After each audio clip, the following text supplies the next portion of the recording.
Nous sommes au mercredi 18 septembre de l'année 2024. C'est l'heure du Flash Info sur votre chaîne de télévision numérique Dabarou TV. Les activités du 7e colloque scientifique international des universités de Parakou et de Kara. Nous sommes au mercredi 18 septembre de l'année 2024 et c'est le Flash Info qui s'installe dans vos maisons. Les activités du 7e colloque scientifique international des universités de Parakou et de Kara ont été officiellement lancées le 17 septembre 2024. Les participants venus de plusieurs pays vont réfléchir sur le thème « Repenser la formation et la recherche dans l'enseignement supérieur en Afrique face à l'émergence de l'intelligence artificielle ». C'est le président de la Cour constitutionnelle, le professeur Dorothée Sosa, qui a procédé au lancement officiel des travaux. Les éléments de la police républicaine de l'arrondissement de Derassi ont coupé court aux activités d'un réseau spécialisé dans le vol de cabris dans les communes de Niki et de Kalalé. C'est grâce à une enquête qu'ils sont parvenus à mettre la main sur ce réseau suite à l'extension des cas de vol de cabris et de bovins dans ces deux communes. Ainsi, après avoir reçu une alerte de vol de cabris en cours à Guinébé dans l'arrondissement de Bouka à l'aube du mardi 3 septembre, les unités de sécurité n'ont pas tardé à informer le commissariat.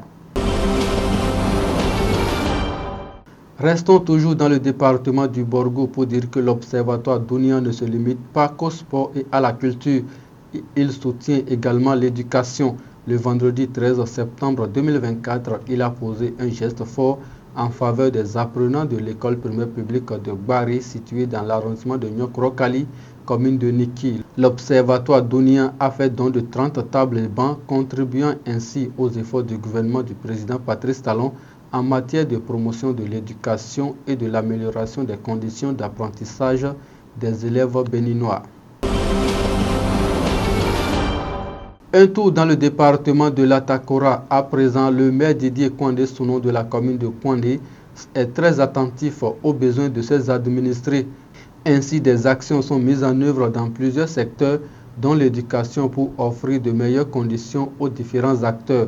C'est dans ce cadre que des modules de salles de classe équipés plus latrines ont été construits dans les arrondissements de Guilmaro et Fortancé. Dans la même dynamique, des boutiques ont été réalisées au marché de Guilmaro. La réception de ces infrastructures a eu lieu le mardi 17 septembre 2024 par l'autorité communale en présence du secrétaire exécutif Leilatou Sani Afo.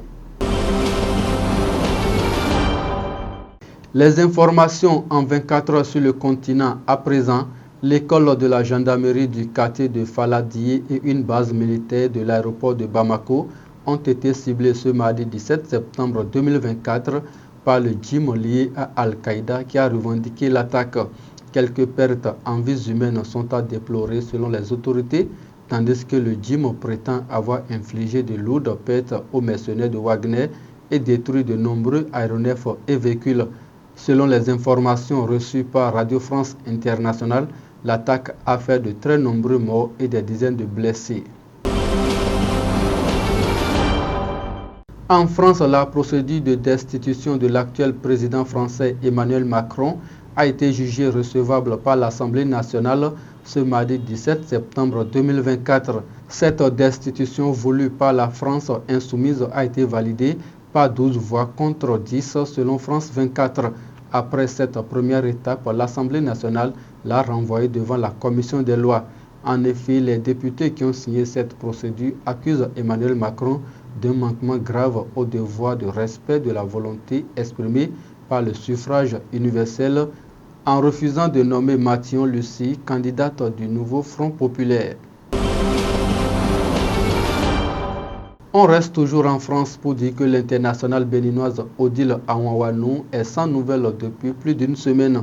Dans une publication INS, la police nationale de Seine-Maritime a annoncé la nouvelle de la disparition inquiétante de l'athlète béninoise de Sotteville-les-Rouens depuis le 10 septembre 2024.